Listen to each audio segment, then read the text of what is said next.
Zikiwa zimebaki siku chache tu, kama sio siku moja, kuelekea kwenye pambano la watani wa jadi kwa maana ya Dar es Salaam Africans na Simba ambalo litafanyika siku ya Jumamosi ya tarehe 8 mwezi huu wa 3 mwaka 2025 kuanzia majira ya saa 1:15 usiku. Sasa mambo yamekuwa ni mengi sana. Kamati ya maadili ya TFF nayo imeanza kuvujisha vitu ambavyo vilikuwa vinaendelea au kesi ambazo zilikuwa zinaendelea kwenye kamati hiyo, ambapo leo kutoka jana jioni mpaka leo hii asubuhi mada au topic ambayo imekuwa kubwa sana kwa vyombo vya habari vya michezo, lakini pia kwenye mitandao ya kijamii ni issue ya msemaji wa klabu ya Yanga kwa maana ya Ali Shabani Kamwe, ambaye inasemekana amepigwa jiwe mbili kuto kutumikia mchezo wowote au mpira kwenye aidha mitandao yake ya kijamii au kusemea. Sasa ni kitu ambacho kimewaibua wengi na kuzungumzia kwamba shida ni nini mpaka TFF wanafikia tuseme wanafikia amri hiyo au wanafikia mpaka huko walikofikia kumfungia miaka 2 Ali Shabani Kamwe. Kwa kosa gani ambalo amelifanya? Wengi wamejaribu kuhoji, japo anayejua ni kamati yenyewe ya maadili ambayo ilikuwa inalizungumzia swala hili. Na mapema kabla ya kutoka hii taarifa ni kwamba tuliambiwa kwamba wasemaji watatu waliitwa kwenye kamati hiyo, ambapo mojawapo ya hao wasemaji alikuwa ndo huyo Ali Kamwe, lakini pia na mwenzake Ahmed Ali, msemaji wa Simba Sport Club, ambapo kila mmoja alikuwa na makosa yake tofauti. Sasa kwa upande wa Ali Kamwe, wengi wamejaribu kujiuliza ni kipi ambacho amekifanya, na context ambayo inatembea au ujumbe ambao unatembea sana mtandaoni ambao unaonekana ndo kama umempiga nyundo hizo Ali Shabani Kamwe ni huu hapa, ambao nitakusomea hapa ili wewe na wewe ujaribu kujiuliza hii message inaweza ikawa ndo chanzo cha Ali Kamwe kufungiwa miaka 2 au ni nini ambacho kimesababisha huo mtafaruku au hii kadhia ambayo inaendelea mpaka sasa hivi mitandaoni. Sasa Ali Kamwe, hii posti ilikuwa ni tarehe 3 Februari, ambapo Ali Shabani Kamwe kwanza alianza kwa kusema, leo 90% ya mijadala iliyofanywa kwenye vipindi vya michezo, wachambuzi wamejadili kuhusu makosa ya waamuzi kwenye mechi za Kolo. Na leo sio mara ya kwanza, huu ni mwendelezo. Ni kama mechi ya 10 mfululizo, kila mechi ya Kolo huwa na mijadala redioni kuhusu makosa ya waamuzi yanayowanufaisha Kolo kupata ushindi. Mara wapinzani wananyimwa magoli halali, mara mjadala wa Kolo akifunga magoli ya offside na waamuzi wanayakubali. Tumesikia pia mijadala ya penalty nyingi za mchongo zikiwanufaisha makolo. This is too much, na inatupa wasiwasi kama haya yanatokea, huwa yanatokea kwa bahati mbaya, kwa kichaka cha makosa ya kibinadamu. Tafadhali wenye mamlaka, naamini mnaona na kusikia yanayojadiliwa kuhusu mpira wetu. Hii mijadala inayoendelea sasa kwenye media sio tu kwamba inapunguza ladha ya mpira wetu, bali inatia doa nguvu kubwa mnayoifanya kuhakikisha mpira wetu unapanda na unakuwa na mvuto Afrika.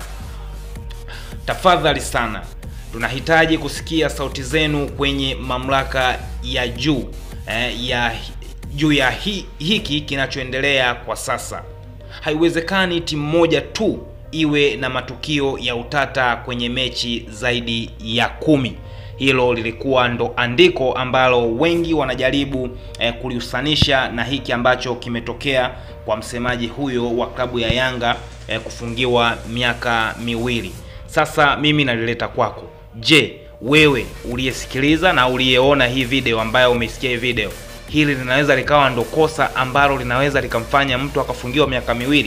Kwa sababu alichokitaja hapo hakina uongo wowote na ni kweli. Waamuzi ni wana makosa ambayo sio ya kibinadamu tena, bali ni makosa ambayo wao wanayafanya kwa mapenzi yao wenyewe.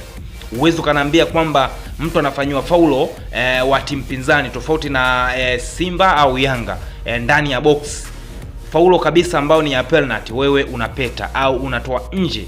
Lakini pia mtu anakanyagwa, wewe unapeta. Lakini ikitokea kwa hizi timu kubwa Simba na Yanga, haya yanatokea. Sasa kama ilitakiwa kuwa hivyo, mimi naamini TFF ambacho walitakiwa wakifanye sio kumfungia Ally Kamwe, zaidi walitakiwa waingie deep na kuweza kutafuta speculation ya haya yote ambayo ameandika Ally Shabani Kamwe. Lakini unfortunately tunapata taarifa kwamba TFF wamemfungia miaka 2, japo sio official information au sio official kutoka TFF, lakini kwa wale wapekuzi wa mambo inasemekana mwamba kala nyundo 2. Sasa watu tunaendelea kujadiliana hiki ni nini.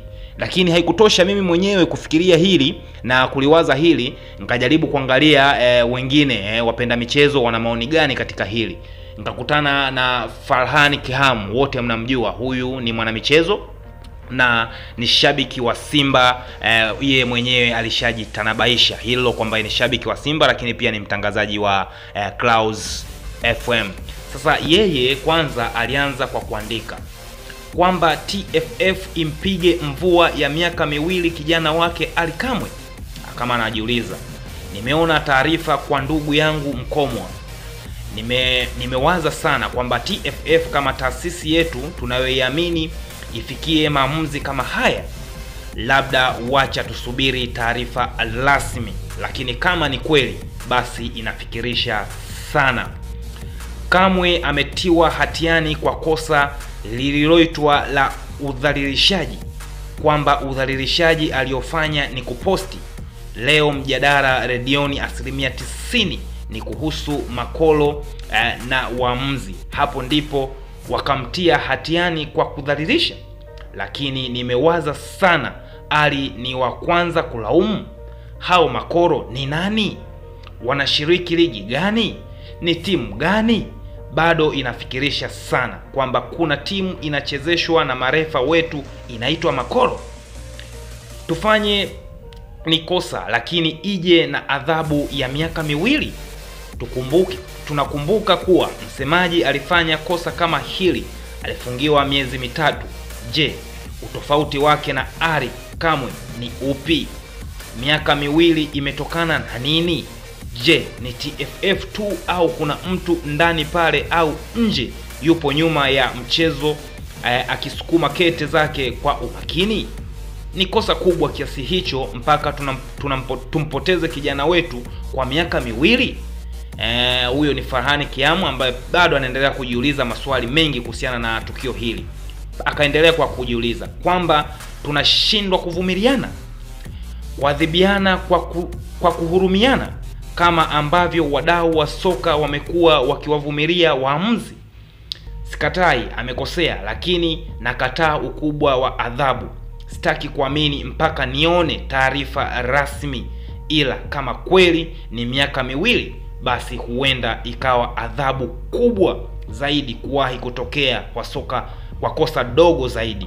Inafikirisha, siamini kama taasisi yetu pendwa ikatoa adhabu kama hii unless kuwa kuna mtu anashawishi. Makosa hayamkuzi mtu bali yanamuumiza. Sheria haipo kusaka haki bali mshindi. Hiyo ni kweli na inafahamika, ila mshindi anapaswa kuwa mpira wa miguu, sio mtu mmoja. Kama kweli ni miaka 2, ipo haja ya kupunguza adhabu kwa maslahi mapana ya mpira, kwa kuwa Ally ni kijana wetu, mtoto wetu ambaye ametumikia mpira huu kwa mapenzi makubwa sana. Itabaki kuwa ni mmoja kati yetu. Nachofahamu, chura hawezi kuruka mchana wa jua kali, tena nchi kavu, kama hakuna kitu kinachomkimbiza.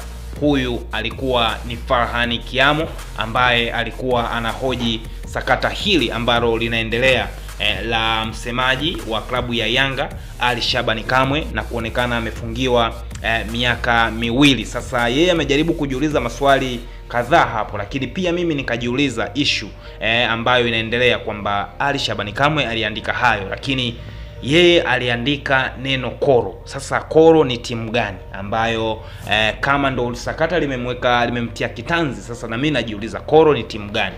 Labda TFF wangekuja front kutueleza kwamba Ali Shabani Kamwe amefungiwa kwa kosa gani, lakini kutuambia tu kwamba amefungiwa na wamemfunga kwa muda wote huo bila sisi kujua kitu ambacho amekifanya na mpaka wakamfungia, basi mjadala utazidi kuwa mkubwa na wapenda soka hatuwezi kuwaelewa TFF, na hii itakuwa ni double standard, kwa sababu hivi vitu ambavyo vinafanywa na msemaji huyu ambaye anaonekana amekosea Ali Shabani Kamwe, lakini vinafanywa na wasemaji wengine. Huyu Ahmed Ally tumeona posti zake nyingi sana akiitaja Yanga, tena akiitaja kwa hivyo kama anavyofanya Ali Kamwe, yeye anaita Koro kama inavyosemekana kwamba Koro ndo Simba, lakini pia Ahmed Ally anataja kwamba ni nyuma mwiko, ambapo inaeleweka hii ni kauli mbiu au tunaweza tukasema ni msemo ambao upo kwenye nembo ya klabu ya Yanga ambao unasema nyuma mwiko. Sasa yeye amekuwa akisema sana na tena amekuwa akitoa tuhuma zingine nzito sana, lakini bado anaonekana hana makosa. Ukianza kupiga mahesabu ni wasemaji wangapi wa klabu ya Yanga wamefungiwa mpaka sasa hivi? Unakumbuka issue ya msemaji wa Yanga wa kwanza Jelly Mulo alifungiwa naye hivi, ikaja Haji Manara alifungiwa, ndo sasa tena Ali Kamwe naye anafungiwa. Lakini tukumbuke Haji Manara alipokuwa Simba alishawahi kutoa tuhuma nzito mpaka akatoka na TV nje kuweka pale kuonyesha makosa ambayo yanafanywa na waamuzi lakini hakuwahi kufungiwa. Sasa tunajiuliza hizi adhabu zimepangwa kwa timu fulani tu au ni kwa timu zote au ni kwa wafanyakazi wa timu zote? Sasa haya ndio ambao wanatakiwa TFF waje wayajibu kwa wapenda soka ambao tunaendelea kujiuliza maswali juu ya sakata hili la Ali Shabani Kamwe.